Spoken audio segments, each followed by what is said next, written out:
Right now, someone in your life is manipulating you, and you don't even realize it. They're exploiting 10 psychological vulnerabilities that make you predictable, controllable, and easy to use. Today, I'm exposing these manipulation entry points that ancient Stoics and Zen masters identified centuries ago, and showing you how to close them before you lose yourself completely. Marcus Aurelius wrote, "If you are distressed by anything external, the pain is not due to the thing itself, but to your estimate of it, and this you have the power to revoke at any moment." But manipulators exploit your inability to revoke that power. They know exactly which strings to pull. The Buddha taught about skillful means, but manipulators use skillful means for their own gain, targeting the weaknesses you don't even know you have. If you're tired of being used, controlled, and manipulated by people who understand your psychology better than you do, hit subscribe. You're about to learn the exact vulnerabilities that make you an easy target, and how to become psychologically unmanipulable. Vulnerability 1, you have an excessive need to be liked. The first vulnerability that makes you easy to manipulate is your desperate need for approval and acceptance. You'll compromise your values, ignore your boundaries, and sacrifice your well-being just to be liked. This is the master key for manipulators. They sense your need for approval and use it as leverage. They give and withdraw approval strategically, training you like a dog, rewarding compliance with affection, punishing independence with coldness. The Stoic philosopher Epictetus taught, if you want to improve, be content to be thought foolish and stupid. This isn't about actually being foolish, it's about releasing your attachment to others' opinions. When you need everyone to like you, you give everyone power over you. Watch the manipulation pattern, then they withdraw warmth when you assert yourself, creating anxiety. Your brain learns, compliance equals acceptance, boundaries equals rejection. You become programmable. The Buddhist concept of non-attachment includes non-attachment to others' approval. When the Buddha was criticized and praised, he remained equally unmoved. This wasn't coldness, it was freedom from manipulation through opinion. Manipulators can smell approval seeking like sharks smell blood. They know you'll contort yourself to gain their acceptance, so they make acceptance conditional on compliance. You become trapped in a cycle of performing for scraps of approval. The antidote: practice being disliked.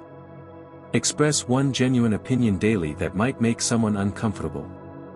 Your freedom depends on your willingness to be authentically disliked rather than fakely accepted. Vulnerability 2, you lack clear boundaries. The second vulnerability is having no clear boundaries.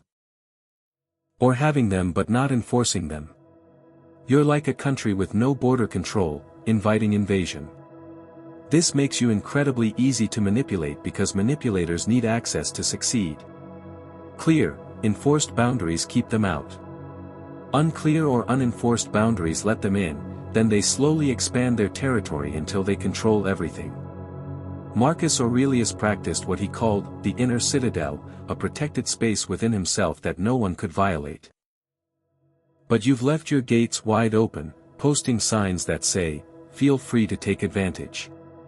Watch how manipulators test boundaries. They make small requests that slightly overstep. You allow it because you don't want to seem difficult. They escalate. You allow it because you already allowed the smaller thing. Eventually, they're controlling major aspects of your life, and you can't figure out how it happened. The Zen teaching of right boundary isn't about being closed or rigid.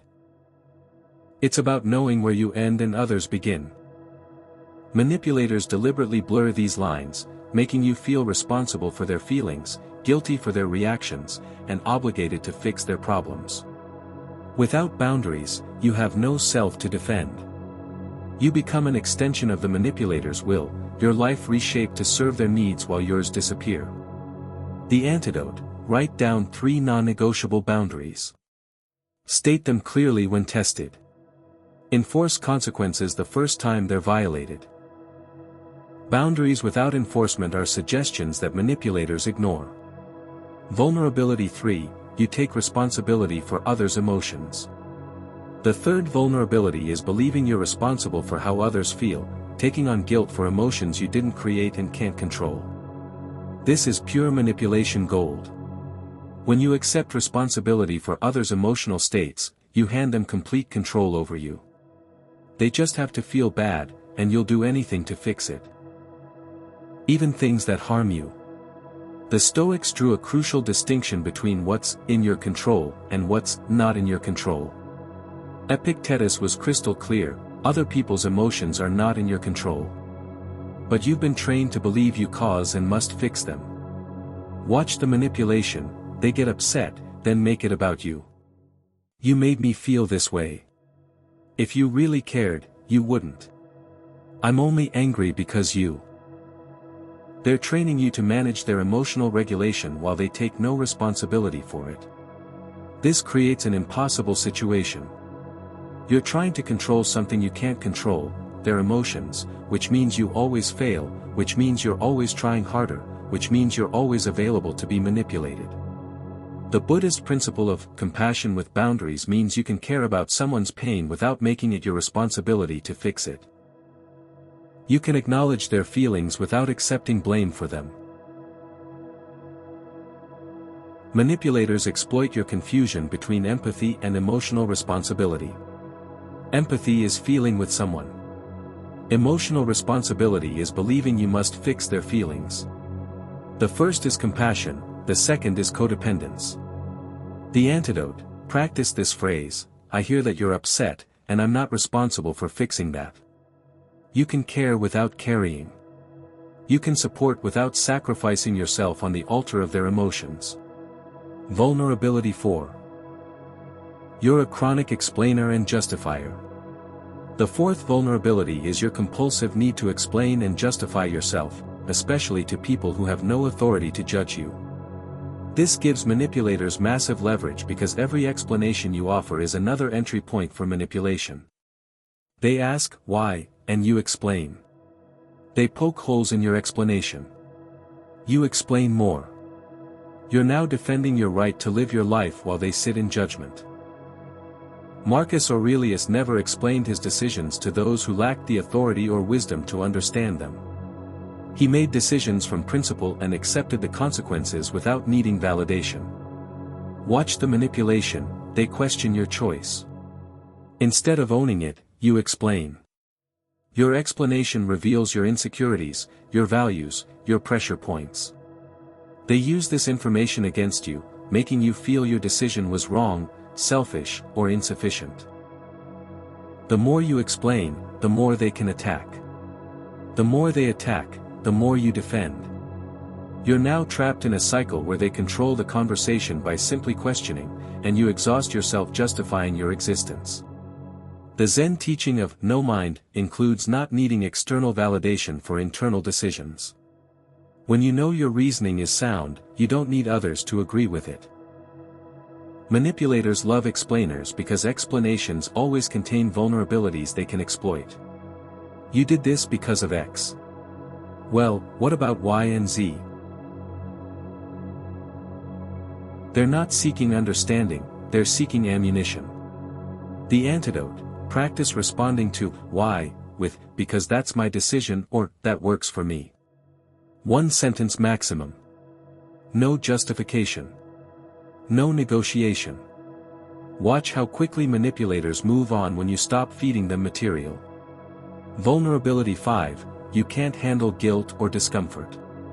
The fifth vulnerability is your inability to tolerate guilt or emotional discomfort. You'll do almost anything to make these feelings stop, even if it means harming yourself. This makes you incredibly easy to manipulate through guilt-tripping and emotional blackmail. Manipulators simply make you feel guilty or uncomfortable, then offer relief in exchange for compliance. The Stoic practice of voluntary discomfort trains you to tolerate uncomfortable feelings without being controlled by them. Seneca practiced poverty for days at a time to prove to himself that he could handle it. This wasn't masochism, it was inoculation against manipulation through fear. Watch the guilt manipulation: after everything I've done for you. I guess I'm just not important to you. Fine, I'll just suffer alone. They're manufacturing guilt, knowing you can't tolerate it and will do anything to make it stop. The manipulation works because you believe guilt means you've done something wrong. But manufactured guilt is just an emotion they're creating to control you. It has no basis in actual wrongdoing, it's simply a manipulation tool.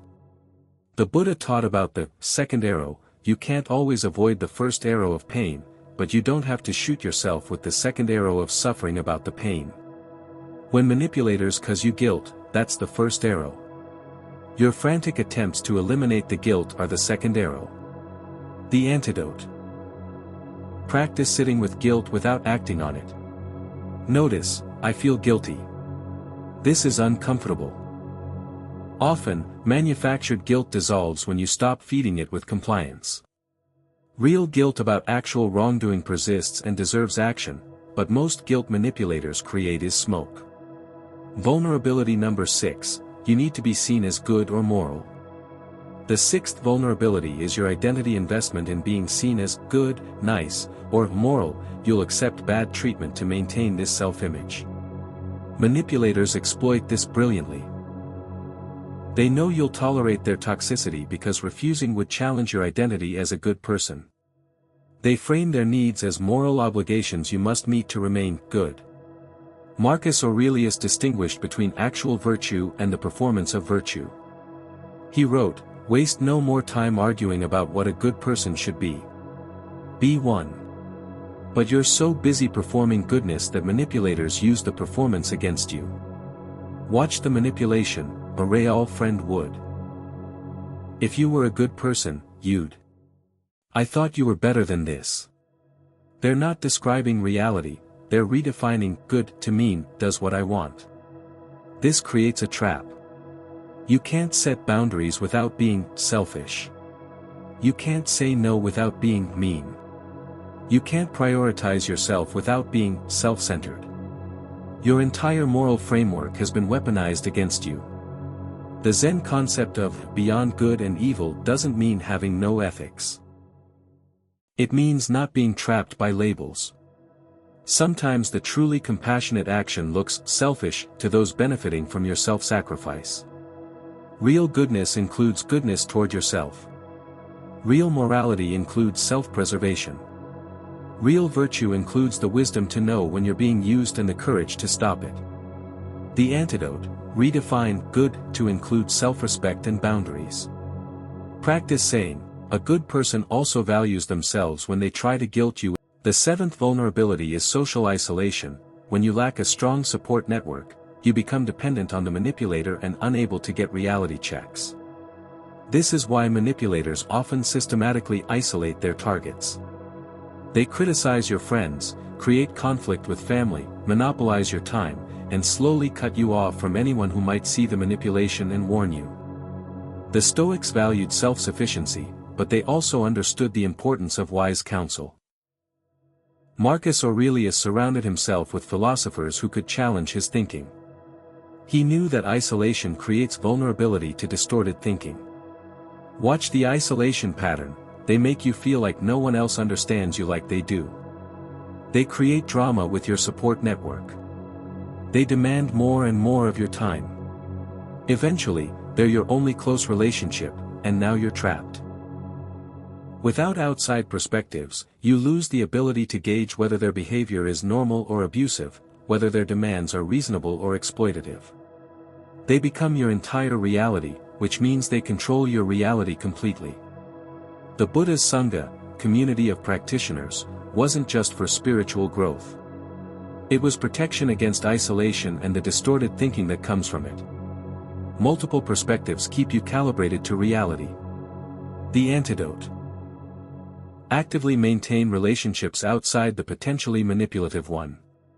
When someone tries to isolate you, that's a red flag, not a sign of special connection. Get external reality checks regularly. Does this sound normal to you? Vulnerability 8. You ignore red flags and trust too easily. The eighth vulnerability is ignoring your intuition and red flags, giving trust before it's earned because you want to believe people are good. This makes you easy prey because manipulators count on you ignoring warning signs, explaining away concerning behavior, and giving chance after chance despite mounting evidence. The Stoics practiced clear-eyed observation of reality without the distortion of wishful thinking. Marcus Aurelius wrote, "Everything we hear is an opinion, not a fact. Everything we see is a perspective, not the truth." But he insisted on seeing what actually is, not what we want to see. Watch the pattern. Early in the relationship, they show you who they are, through small lies, minor violations, subtle put-downs. But you ignore these because you want to believe in them, or because you think you can change them, or because you don't want to seem judgmental. Every ignored red flag is permission to escalate. They learn you'll overlook concerning behavior, so they increase it. What starts as small lies becomes big deceptions.